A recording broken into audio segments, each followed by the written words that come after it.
Revolutionary talk for revolutionary times. Promoting peace, liberty, and prosperity around the clock. LibertyTalk.fm.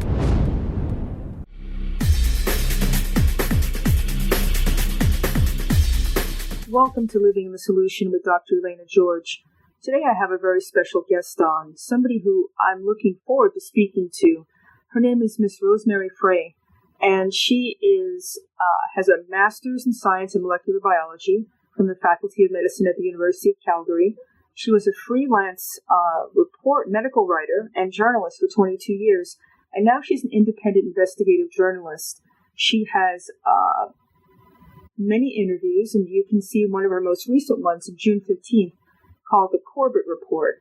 And she's written articles and off-Guardian articles, and she also has a Twitter account, and that would be Rosemary Frei, Freito.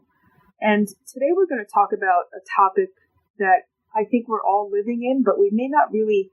Some of us have turned off, some of us have tuned out, some of us have gotten so frustrated they just stopped following it. But I think it's really important in the age of COVID to figure out where we're going, because this is, the longer this is going, the more I'm questioning exactly what happened and how it's going forward. And here in the States, we're starting shutdowns again in some cities and some states. And I think we really need to understand statistics, because it just seems like it's all over the place. So Ms. Frei has a couple of articles, one which is really timely, about what's going on in the long-term care facilities. And I know as a former New Yorker, we've seen a lot of deaths, and a lot of, I think 50% of the deaths almost in the United States have been from people, seniors and people in long-term care facilities. And your article is very timely, because I think you ask a question I think is on the back of many of our minds. So I want to welcome you to the show. Thanks very much, Elaine. It's my pleasure. I'm glad you asked me on. So let's talk a little bit about your background. How did you leave medical writing and become an investigative journalist? It's really an interesting story. Well, I just got tired, basically, of being lied to every time I picked up the phone to interview a medical scientist or a medical researcher. Every time they tell me their research was unbiased, but every time I detect a strong bias, in fact, basically based on the funding of that research. So they'd always be lying to me, and I had to figure out what they were lying to me about, and I just got really tired of it. And each article, of course, I try to point out where they were lying, but after a while, it's just too much. I had enough. But then I got dragged back into writing about medicine. I'd intended not to write about it again, and I didn't write about medicine for a couple, 2 or 3 years. And then because of looking into the vaccine issue, I got dragged back in, and then COVID hit us all hard, and in terms of headlines, etc. And so I'm dragged back into it heavily. Well, I'm glad you're dragged back in, because I think you're a voice of reason. Your articles are not inflammatory; they're informational. And one of the things, at least in the States, if you turn on the TV or listen to the radio, it is just a fear fest. And I think most people who've reached the limit of trying to be made afraid have just given up. But we really do need to understand this. So if we're listening to statistics and they change, I mean, let's talk about how COVID was first put out. We were talking about the death rate, and it was the number one thing that any news media spoke about. Now they don't talk about the death rate anymore in this supposed second wave. It's only the number of cases. And from what you're saying, it sounds like if you talk to whomever you talk to, depending on their point of view and their political persuasion, you're going to get a different answer. We're seeing that with our CDC. What's going on in Canada? Is it the same? Are you talking about in terms of the switch of the narrative from the death rate, to the number of cases? Correct. Yeah, that's true. Yes, and they're just saying, well, we have to keep all these measures in place or heighten them because we still have cases. They just sort of left logic, and they're just now firmly in control of whatever narrative they want. Well, there's some cases that so people can't go to their churches, or there's been one death out of 2 million people, so it's clearly we have to keep people sequestered or or separated and have to have their mask on and be washing their hands. It just is not, the evidence base doesn't seem to be at all important to them if it ever was. No, I would have to agree with that.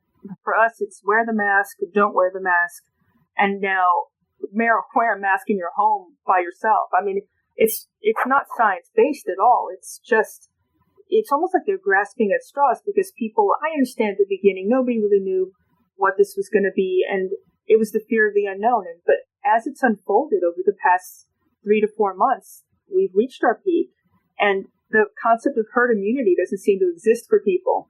But just because you test positive doesn't mean you're ill. And I see that they're not testing antibodies, which would be kind of interesting to test, because that would tell you that the person has been infected and they've recovered from it. That's a whole different ballgame than someone in an ICU, the way it was at the beginning, isn't it? Well, I'd like to unpack a bit of what you said. First of all, you said the concept of herd immunity doesn't seem to exist for people. What do you mean by that? Well, if you have a disease that's going through the community, you want people to be exposed so that they can actually get it and recover from it, which means it's not going to sweep the community and kill people. Because usually the natural process of an infection is that if you survive it, you're immune to it. And as it goes through people, it gets less virulent. So it's less lethal as it goes through the community. I think they did it in Sweden. They never shut down. They didn't do it really in Japan. They didn't shut down. And they didn't see as many deaths. So you can't you can't stay in your house. There's no way you can avoid this thing. And the people who are young, which we see now, are getting it, and they have very mild symptoms. But once it goes to the community, you can move on, basically. You're saying there is herd immunity, basically. There is. We have reached that. Enough people have been exposed to it. I think that we have, but we're not. That's not what the media is saying. They're saying there's more cases, so it's another spike, and we need to go back in our rabbit hole. That's not what they should be saying. They should be happy that we're testing so many millions, and only a small percentage are actually going to the hospital, and most didn't even know they had it. That's a different mentality, and that lets people come back into the land of the living, as opposed to living, minute to minute, something's going to happen to them. It's just a psychological, people being put upon psychologically, and it's messing with not only our economy, but the mental health of individuals. And in your article, I'd say the seniors had taken a huge brunt of the procedure of diagnosing, treating, and how it's rolled out, at least in the United States, and probably in Canada. But what have you seen in terms of, here we had orders to send the seniors back from hospitals to their long-term care facilities, their senior citizens' homes, instead of them being healthy. Did that happen in Canada as well? Well, I didn't mention that maybe just as an aside, but I think the main factors I talked about were the fact that they had extremely broad definitions of a novel coronavirus infection and of a novel coronavirus outbreak. I think the same applied in the States. So you could have, at first, at least in March, you could have a person in a long-term care home with sniffles, and you've got COVID, and that means if one person has any symptoms, they're deemed to have COVID, and then the whole facility is deemed to be in an outbreak. And then anybody else who had any symptoms, they could have pink eye, or they could have stomach pains, and you've got COVID. And then, of course, if any of those people in that facility die, they're deemed to have died of COVID, even if they weren't tested. So that was one of the conditions. And also there was triaging guidelines that were put together in the States and in Canada and elsewhere, saying that the old people should be last in line for care. And also the guidelines, at least in Canada, said that care home residents should not be transferred to hospitals, even if they needed hospital care. And thirdly, the coroner in Ontario changed the rules such that there are now bodies are whisked away out of long-term care homes and hospitals as quickly as possible, and so there's no opportunity whatsoever for, if there was something that maybe was deemed suspicious, there's no opportunity to actually look at the body in situ at the place where that person died. And also the death certificates are no longer completed by somebody who actually had anything to do with the person before they died, never mind viewing the body or anything after death. and this is completely contrary to any sort of good medical practices and for proper medical certification of death. So it puts us all together, and you just need, it's an open door for people who are following the rules directly and fully and saying, okay, this person's got diarrhea, and so they must have COVID. We have to put them in palliative care because there's nothing else that can be done for them. We can transfer them to the hospital, and then if they die, they're deemed to have died of COVID, and there's no recourse in terms of any investigation of what the person actually died of. And this is just months after, in Canada, we had, in Ontario, we had a big inquiry called the Wettlaufer inquiry, where a nurse confessed to killing quite a few people in long-term care homes. And so the Wettlaufer inquiry recommendations were for a lot more transparency around the circumstances of death and death certification. And that's not all been wiped away and pushed back to the back burner and beyond. This is like complete lack of transparency. And the chief coroner for Ontario who put those new rules in place, which equate to great lack of transparency, is now in charge of all testing for the novel coronavirus in the whole province. So for his good deed of making less transparency, he has been greatly promoted by the powers that be. Very interesting. So I would not be surprised at all if similar circumstances, as well as that fear campaign you were talking about, fear trumping evidence or any real concrete information, I wouldn't be surprised if that's very much at play across the United States as well. Wow. I want people to think about that and digest what you just said. And let's take our first break. You're living in the solution. Welcome back to Living in the Solution. We're speaking with Miss Rosemary Frei. And before the break, you were really breaking down I have no words, really. The people who seem to make these mistakes get rewarded, and they seem to always have power over everybody else. I mean, all of these things from a medical standpoint that you just described don't make sense. How do you count people who you're not absolutely sure have the diagnosis of the disease? And I remember, at least one for us, when WHO made their new codes for COVID, they actually have a code that you can put in as a physician that says you're diagnosing them with COVID, but you don't have any kind of lab evidence. That's not a diagnosis, in my opinion. It just allows you to count people, willy-nilly, if you want to say it. But it counts in terms of what they're making us do from a social perspective. Now with our second wave, we're seeing somewhat what you just described. The people who are doing the counting of any kind of cohort, like if you've been around somebody and there's people now who look to see if anybody else has been infected. I forget what it's called, I'm drawing a blank, but basically, if you're infected, anybody you've come in contact with now gets to be counted as having COVID, whether they've been tested or not. That's another erroneous number that's come up. So, I see a bigger picture here. If you have an unlimited number of people and you never have an endpoint, what happens socially from your investigations? Is there another process at foot here? And is COVID and pandemic being used to bring in more control from a top-down perspective? Absolutely. If you look at I think it's $50 billion that the U.S. government fairly recently allocated for contact tracing and follow-up.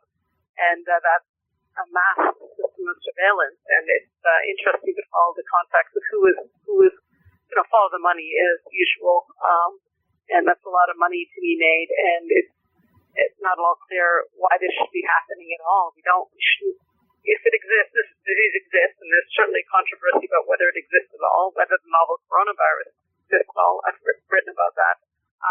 You can't eradicate it, so why are they putting this persistent effort that's unprecedented? We haven't done this with any other infectious disease, even with ones that have maybe similar death rates. So this is clearly about, and I talk about that in my 7 steps from pandemic to totalitarianism.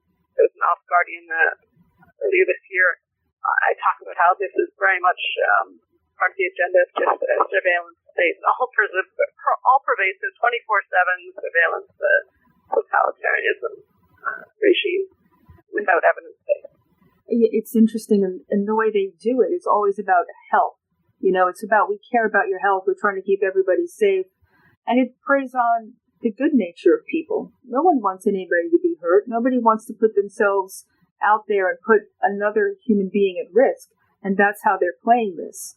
But it's not just altruism anymore. There's teeth behind this. I mean, you're going to get fined. You're going to get jailed.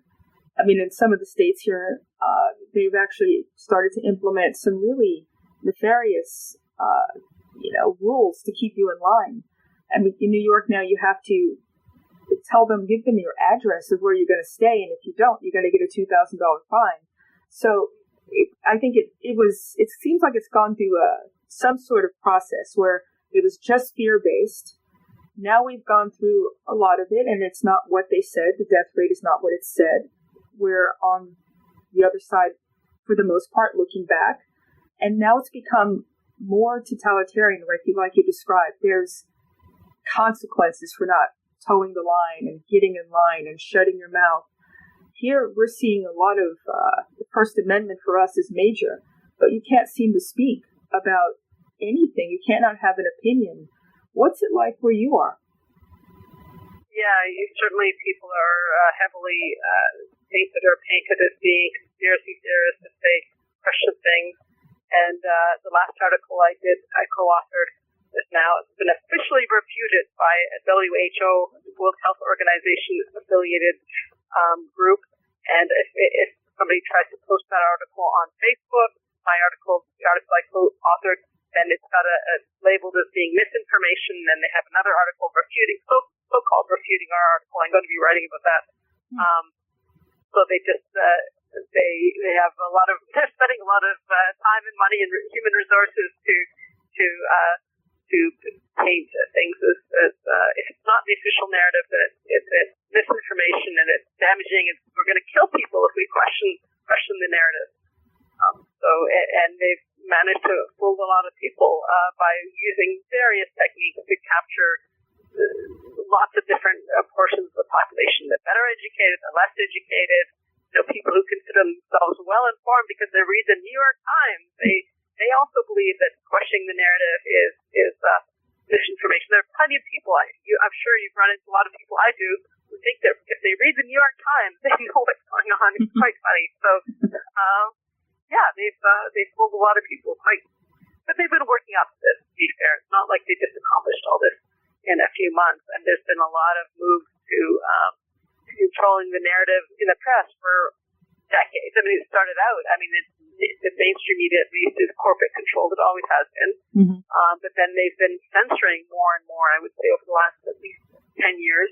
Anything to do with vaccines, if you question anything about vaccines, then you're detriment to society. There's very, very little that gets through in the mainstream media, at least, about problems with vaccines. So that paves the way for this COVID campaign, which includes, so many countries declaring that the only way out of this is a vaccine, and they're rushing to get this to market. And now, we're not supposed to say that there are any problems with any vaccine. So there aren't any safety issues with any vaccine. So how can you question the COVID vaccine, the so-called COVID vaccine? And in Quebec, there was a legislation that the neighboring province legislation came out in May saying they can take you away and force vaccinate you if you refuse. Wow. So they're busy, mandating vaccines. That's already, I think, there's more and more pushback, but there's a lot of strength in the WHO directives, and public health officials and boards of health are now trained SEALs. So, and there's a lot of money to be made in all of this. The contract tracing is tens of billions of dollars, vaccines are tens of billions of dollars, all the companies that are making the ventilators and the masks and all the other personal protective equipment, and the amount of power now, quote-unquote, enjoyed by the politicians is tremendous. States of emergency, that is unprecedentedly widespread power. I mean, we're in a position now where kind of in a lull in a way before everything really locks down and gets implemented. I mean, it's kind of a theoretical question, but I'll ask it. What can we do as citizens of the world to have our power back? I mean, it's being taken from us, and we're allowing it because we're sitting back and I can't stick my head off because someone's going to, lop it off. They're going to be mean to me. I'm going to get fired. All these things that are not logical. Are we in a position now that we need to make our voices heard in order to stop this? Very much late, indeed. So by whatever means necessary in terms of, many of us are writing articles and many people are sending articles around and also talking to their elected officials and people. There are protests. There have been protests going on since at least April. Mm-hmm. And there's some civil disobedience, and there's also lawsuits. In Ontario, there was just a lawsuit launched against these measures. There's other lawsuits launched. So I think somebody was telling me at least 100 million people across North America know this is very problematic. So great strength in numbers. So people shouldn't be afraid to speak up. There's much, much more to be lost by not speaking up than there is by speaking up. A lot to lose otherwise. There's a lot at stake. I think you're absolutely right. I mean, we're going to take a break in a couple of minutes, but most people can have empathy. And the people who've been on the front line I would say, honestly, the victims of this have been the seniors. Has there been any move? Has there been any kind of voice, somebody who can speak out for the seniors? Because if people understand what happened in that part of our population, I think they would understand that if it happens to them, it can happen to me. Is there something there that's being done to get the word out about what happened to them? I think there's been a lot of information, but I think a lot of information that I think is misdirection. The mainstream media is certainly talking about the high death toll, and there's been talk of how the healthcare providers were to blame, the people working in institutions were to blame because some of them were working in more than one institution. And also, as you mentioned, there were people being transferred from hospitals to long-term care homes. But I'm not sure that tells the whole story, and I think it hides some of the nefarious, deliberate agenda, I believe, to reduce the population of seniors under the cover of COVID, because there's been long moves for quite a while to reduce the population, particularly the seniors, because they're expensive. They don't pay much to the tax base, and one of the reasons they're expensive is because of pensions, both to the private sector and to the government. So there's huge, the private sector is breaking their boots at the cost it'll cost them for the pensions. It's unsustainable. They can't afford them. And particularly now with the downturn in the economy. So, and with the government, the federal government, the state, provincial government. So this is a win-win situation for the powerful to reduce those costs. And actually, I'm talking to the Office of the Ombudsman of my jurisdiction, Ontario, next week, because somebody sent them my article on long-term care home deaths and said, you guys should look into this. So they're following up and interviewing me over the phone, but I would bet a lot of money they're not going to be looking into the factors that I outline in the article, which point to possibly deliberately putting these things in place to reduce the population. So I really don't think they're going to take any serious look at the real causes for it. Well, let's take our second break and again think about what you just said. You're living in the solution. Welcome back to Living in Solution with Dr. Elena George and my guest, Miss Rosemary Frei. Before the break, you actually made a comment that I think a lot of us, again, in the back of our minds, we're thinking this, but no one's really talking about the economics, at least from the government's perspective of liabilities and for us, Social Security and the cost of healthcare, etc. It's very mercenary and cynical, but it crossed my mind what you just said. I have to admit, and in my opinion, as the seniors go, so does everything else. Where do they stop?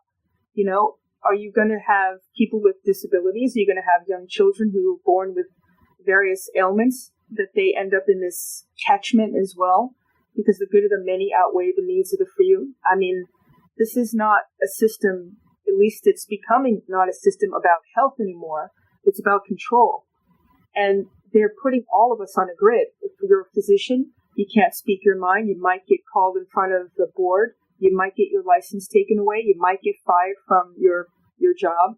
So there's a lot of duress going on from the healthcare side, and the Hippocratic Oath is becoming harder if you stay within the system to practice medicine using the Hippocratic Oath. But again, I think you made a really good point. You have to get out there. You have to be powerful, your voice, writing, editorials, contacting your congressperson or your legislator, whomever, and let them know that you're out here. It's not a vacuum that they just get to do whatever they want, right? Yes. I mean, as more and more people are waking up, there's more and more holes in the reasons that officials give for the lockdowns or increasing lockdowns or even when they're lifting them. The numbers that they cite if COVID cases don't match with what they're doing. So there's ample opportunity for people to scratch their heads and talk to each other via, whether it's directly in person or on social media or on the phone. There's plenty of people waking up and talking, and that's people power. And there's lots of good information. It can be hard to find good information, granted, even in alternative medium, but find out who you trust and people you trust. And I think this is also a big lesson to people learning to think for themselves. Mm-hmm. I've had to the last couple of years, and it's startling because all of a sudden you don't know who you can trust. And boy, it isn't easy if you can just assume you can trust the government. But it's certainly better for our own, even spiritual development, to say, I have to think for myself. I can discover real truth by myself. It's very powerful. But it's empowering, and it leads you to much more wisdom, I think, than just going along with the flow, and it's more comfortable to go along with the flow, but it can lead us to exactly where we are now, where so many people are buying this information. Well, it takes courage to think for yourself, and it takes courage to have personal responsibility. And I personally would, if I'm going to make a mistake, I want to be the one to make it, not somebody telling me I should do something that I know is wrong or is going to have a bad outcome. But because I'm so frightened, I just go along with it. That's just not my nature to do that. And your article, I think, is, again, another timely article, the 7-step path from pandemic to totalitarianism. And I don't, we're living in times that are, it's interesting. It's opposite of what people say. So if liberals are becoming totalitarians, people are getting killed for speaking their mind in the United States. It's really tragic, quite frankly. And it seems to be all under the cover of this pandemic, right? I mean, your article you're saying that we're at step 5, but for those listeners, before they get to read it, I'd like to give them a preview of what you wrote. In your opinion, is the COVID pandemic the first step towards this move, towards the 7th step? Or was this already just happening and we're just now becoming more aware because we're in the midst of it? Well, that's interesting. I'm sure there are many, many measures being taken over the previous decades to funnel us into this state of surveillance, et cetera. But in my 7-step article, I posit there are 7 steps. The first is when the virus starts to spread around the world and the WHO declares a pandemic, and international and local agencies say that we've got to focus on the contagiousness of this and look at all the rising number of cases, saying the virus is very dangerous. And then, within very short time, within days, governments at all levels declare states of emergency. There's lockdowns, and the global economy starts to crash. And then also next, there are going to be daily press briefings, and they use these to flood the zone of there's only one narrative, and the news cycle is saturated with these daily news conferences. There's very little space in that public conversation to get traction for people questioning this. And then at the same time, there's central banks and the government hand out massive cash, largely to benefit the big banks. And then they have these high, very expensive programs they put in to compensate the people who lost businesses and their employment because of the crash that was just caused by governments in response to the pandemic, so-called pandemic. And then next, they try to rapidly ramp up testing for the virus, and a lot of personal protective equipment is produced. And then vast amounts of human resources focused on tracking and tracing people.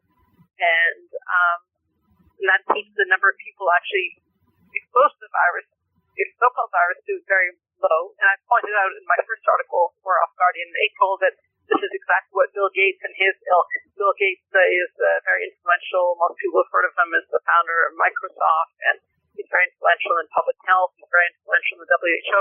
He said in this interview that I wrote about in April that they want the number of people exposed to the virus low because they don't want people to become immune. Because then, if you're not immune, they can start selling you antivirals and vaccines. Anyway, then in step 4, when the numbers of cases and deaths start to plateau in each area, local officials either claim that it's too early to tell whether the virus is finished passing through the population, so they keep things the status quo. And meanwhile, they start to ramp up their they continue to ramp up their virus testing and antibody testing capacity. And then this extra testing leads to, again, another peak, so-called peak. And then they do, and then they start to bring in, emphasize more, looking for those antibodies, and maybe we can think about, some sort of layered response where the people who have antibodies can get released into employment, et cetera. And then shortly after that, there's large-scale human testing of many different types of antivirals and vaccines, thanks to a concerted push from the WHO, the World Health Organization, Bill Gates, pharma companies, biotech companies, governments, and universities. And then then step 7, summer ends and soon the virus starts another cycle around the globe. Just influenza and other viruses have every year for millennia. And officials again fan the flames by positing potential for millions of deaths among people not yet protected from the virus. Then the cycle continues. And it sounds like what you're saying, the officials are saying the second wave that I was describing in 7 steps has already arrived in places in the States. Yeah, it has. I know that. I mean, well, they're saying it, and they're saying all you hear now is the number of cases. Oh, this state has had the most number of cases in a day, but the people aren't sick. They're not going to the hospital. There's shorter hospital stays. It's not the same as it was at the beginning. So even our mayor said that she tested positive for COVID, but she thought she had allergies. So this is not the same, morbidity and the same presentation, but they just negate that fact. It's just a number now. So they're using the number to go backwards. Now we're going back to phase 1 in Atlanta and California and Louisiana. They're closing stores and restaurants and bars and et cetera again. I don't know how people can survive economically if they have to go back, in the cover of darkness and not be able to work based on numbers that don't mean the same thing. They're meaningless without the morbidity and the mortality rate. They don't tell you that. They just tell you the number of cases. And what you just talked about, what you just described, it's interesting because you just put it in a nutshell. It's all about the money, right? So if you're able to constantly gin up this cycle, as soon as you get off the merry-go-round, you're back on another one with a different virus so they can give you something else and make you pay for it. This is an issue. We need to really be aware of what's going on. It's toxic. I don't know other way to put it. On that note, let's take our last break. You're living in a solution. Welcome back to Living in Solution with Dr. Elena George. And before the break, that's the steps of the move towards totalitarianism was people need to go and read that article. And they can get it at off-guardian.org. And it's an excellent article, well-researched, and it will open your eyes because you have to stop doing the same thing expecting a different result. Because at this point, you'll be in your house, not working, getting a sustainable income, and hoping for the best. That's what it seems to me. And it's not a good look.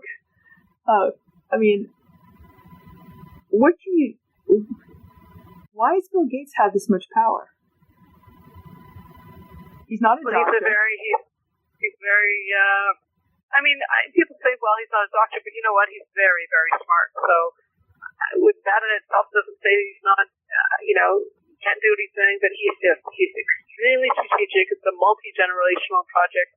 There was an excellent 4-part series put out a month or so ago by by James Corbett of the Corbett Report, talking about who is Bill Gates, where did he come from, and it talks about his father was also had a similar agenda to some extent of eugenics, which we see with what's happening with COVID, including killing off old people, and including the involvement of Dr. Ezekiel Emanuel, who wrote the triaging guidelines for the pandemic, was the first author, rather, of a paper that came out in mid-March in the New England Journal of Medicine about triaging people during the pandemic. That is, who should get care and who shouldn't when, quote-unquote, resources are limited, because there's so much need for hospital space. So Dr. Ezekiel Emanuel was the first author. He is a card-carrying member of the eugenics faction out there, and was one of the first people involved in the Hastings Institute, which put out guidelines triaging guidelines just a week before the New England Journal paper came out. And also, and Gates is involved in all this, and the 4-part series that Corbett put out talks about who is he, his father, and how he's very strategically burnished his image by, as at least one other big so-called philanthropist has in the past, and made himself look like he's just there to do good for the public, when in fact he's got quite another agenda in mind, and that is making a lot of money from vaccines, antivirals, as well also reducing world population. It's interesting that Ezekiel Emanuel is also the architect of the Affordable Care Act, which is the formerly known as Obamacare. And if you read his complete live system, it kind of reads what you just said, that the healthcare resources should be used for certain age groups, because the others have lived a useful life and they're done. They're no longer going to contribute. So if between the ages of 15 and I think it was 49, maybe in your 50s, but I think it ended pretty early, then you shouldn't be given first rights to healthcare because, oh well.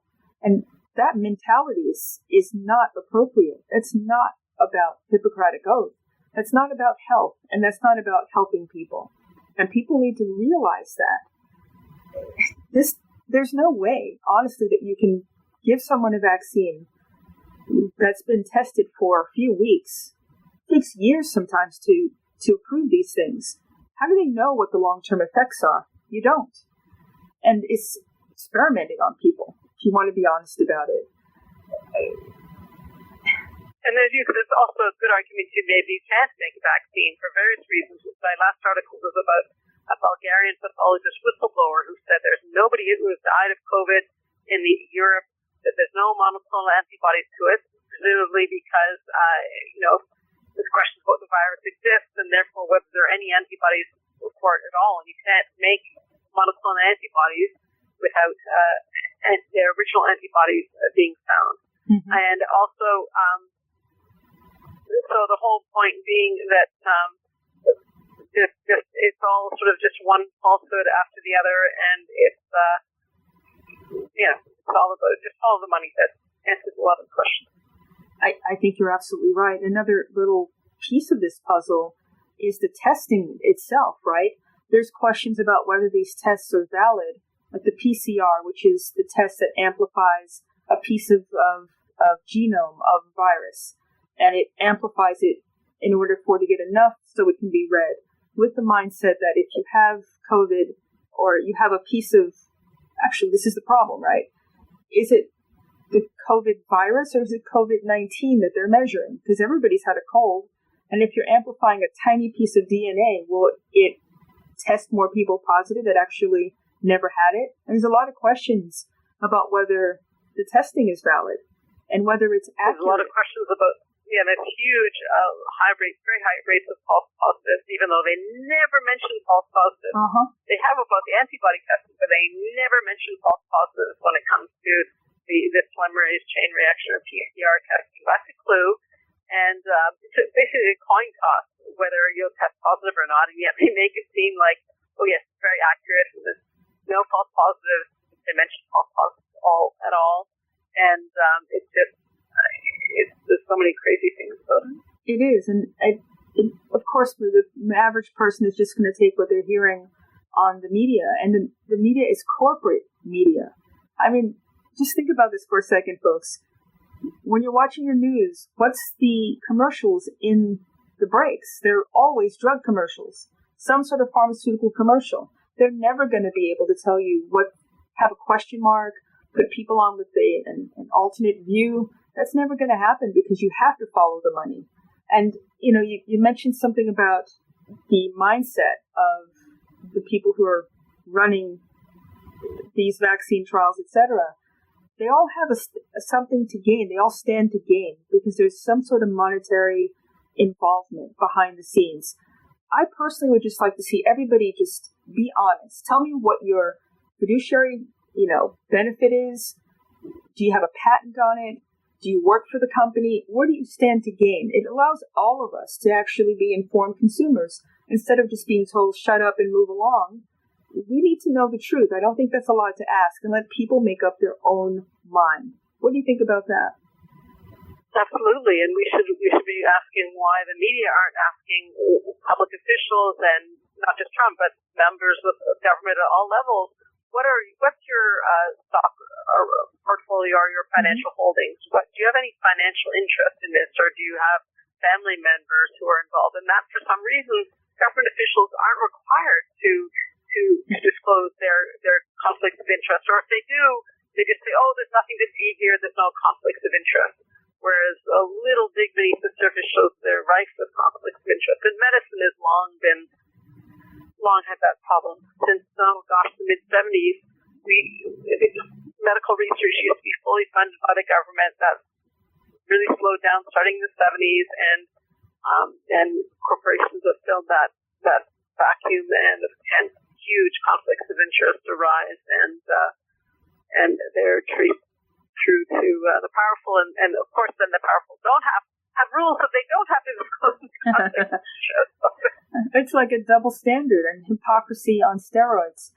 But if the government, in my opinion, if the government's going to underwrite the national health, CDC, etc., then whatever discovery they make, they should not be able to profit personally from. They work for the government. They're being paid by the government, right? So it should be property of the American people, the Canadian people, not the scientist who works for them. Do you think that would be one way to try to stop this mercenary? It'll never stop because they stand to gain by the next disaster coming along medically.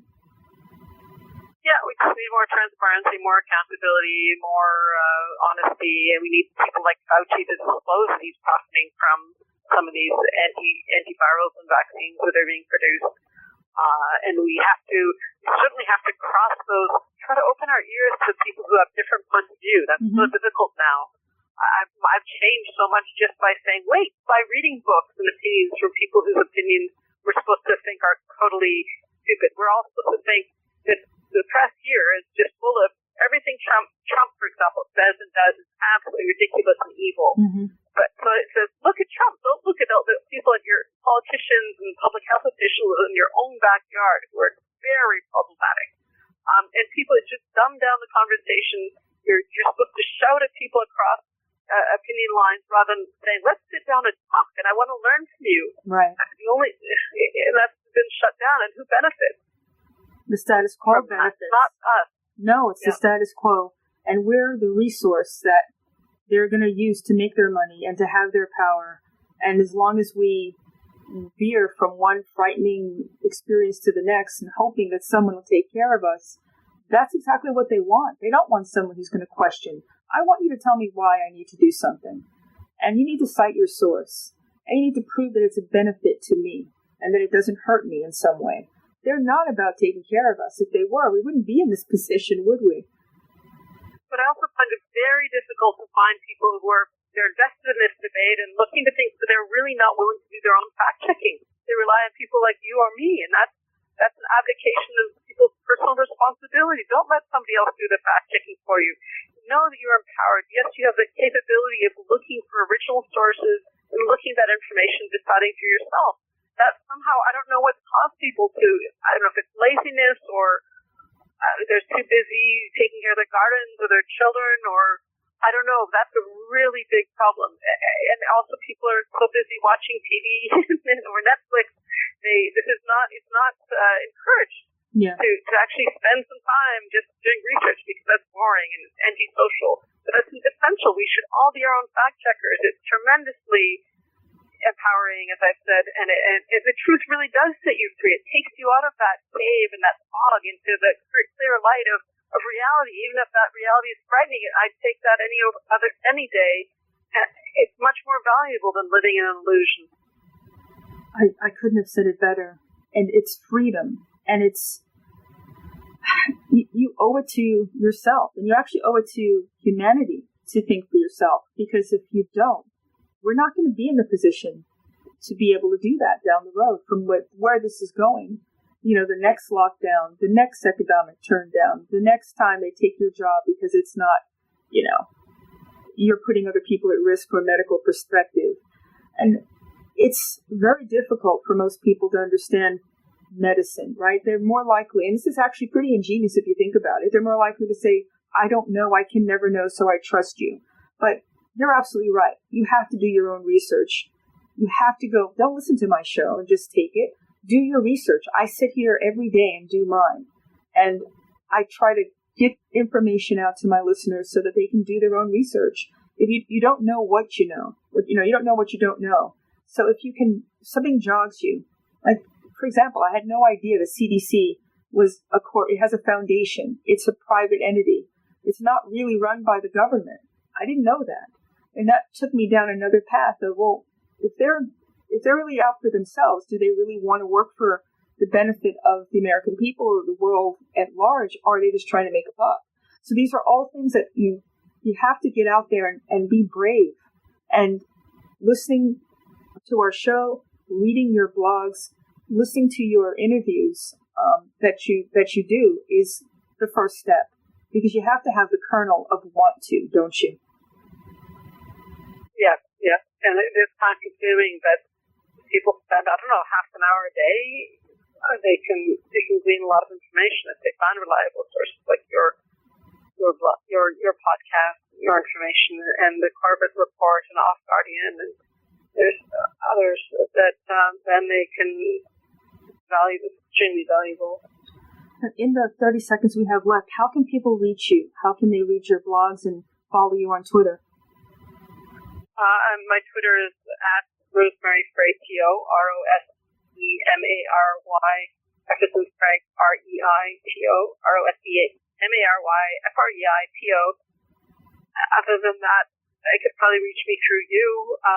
Yes, I'm not really willing to give up my email address because it's just too public, but I got you. Well, I really, really loved having you on the show. I learned a lot, and you know, you thought we might have been far apart before we met each other, but I actually don't think we were. I think you're right. Yeah. On that note, I want to thank you for coming on. I want to thank everybody for living in the solution.